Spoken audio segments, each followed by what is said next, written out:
I was sitting in my room doing homework when suddenly the books on the shelf in front of me all fell at once.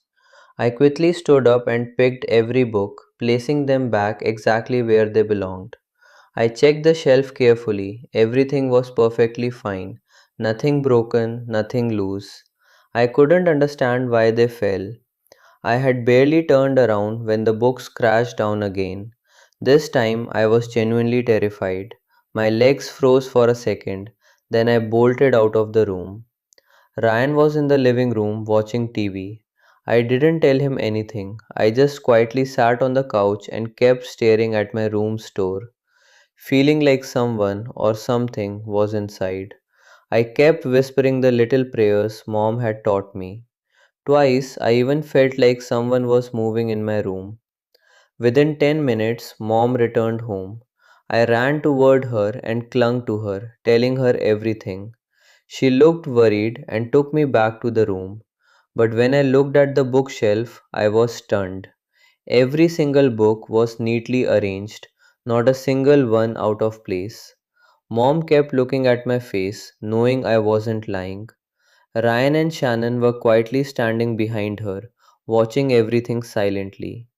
That night, all of us slept in Mom's room. Mom stayed awake for a long time, laptop open, notebook and pen in her hands.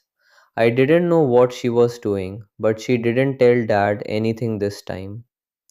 Next day, we returned from school and found something strange. On every door in the house, Mom had taped a printed symbol, like some protection sign. We asked her what it was, but she avoided the question.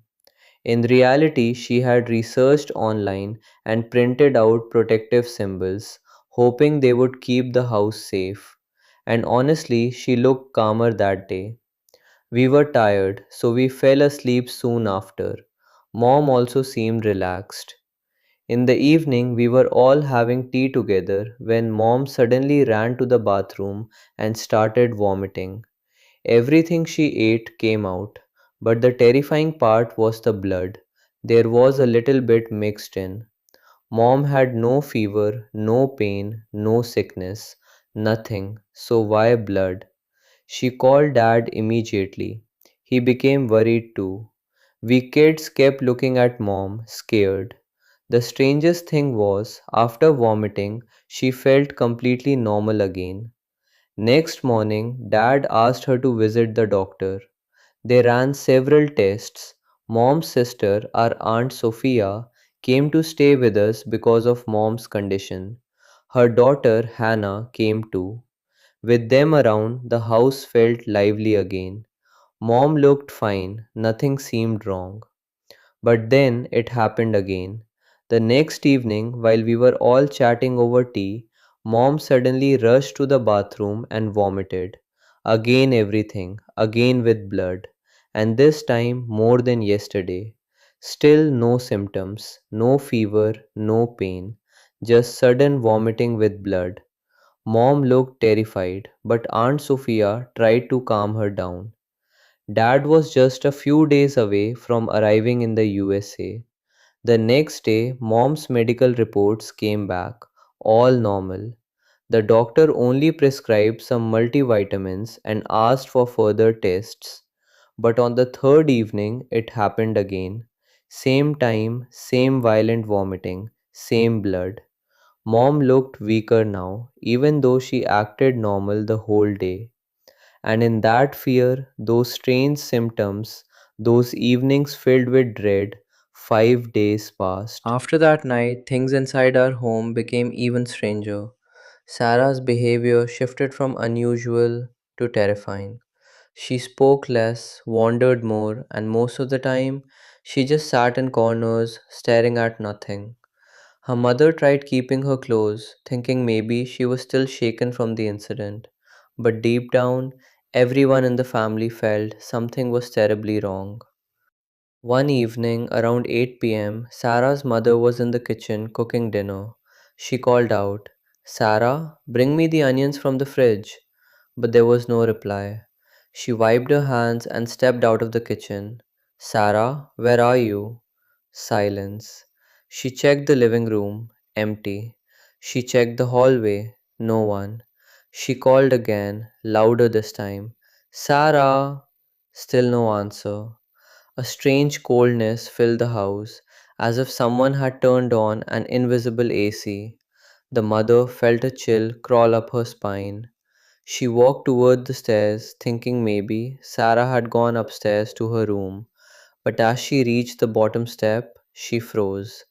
Sarah was sitting on the top step, completely still, her knees pulled to her chest, her face buried between them. Sweetheart, why are you sitting there in the dark? Her voice trembled. Slowly, very slowly, Sarah lifted her head. Her eyes looked glassy, her breathing was heavy, and her neck tilted slightly, almost unnaturally. Mom, her voice sounded distant, weak. He's calling me. Her mom's heart dropped. Who? Who is calling you? She whispered, barely able to speak. Sarah blinked slowly, then pointed down the hallway toward the basement door. The man from the woods. Her mother felt her knees weaken. Before she could process, Sarah suddenly stood up and began walking toward the basement, step by step. Her mother panicked and ran behind her. Sarah, stop! Don't go there! But Sarah didn't stop. She reached the basement door, placed her hand on the knob, and whispered, He said he's waiting. Her mother grabbed her and pulled her away desperately, but Sarah resisted, stronger than a child her age should ever be. Let me go! She screamed, voice echoing unnaturally through the hallway. Her father rushed out of the living room, shouting, What's happening? Together, both parents pulled Sarah away from the basement. She kicked, screamed, clawed, her eyes wide open, staring at the basement door as if someone stood on the other side. And then everything went silent. Sarah suddenly fainted. Her body went limp. Her father picked her up and rushed her to the bedroom. Her mother sat beside her, crying, trembling, unable to understand what was happening to her daughter. Later that night, around 3 a.m., a knocking sound echoed through the hallway. Talk, talk, talk. The basement door was shaking, as if someone or something was knocking from the inside.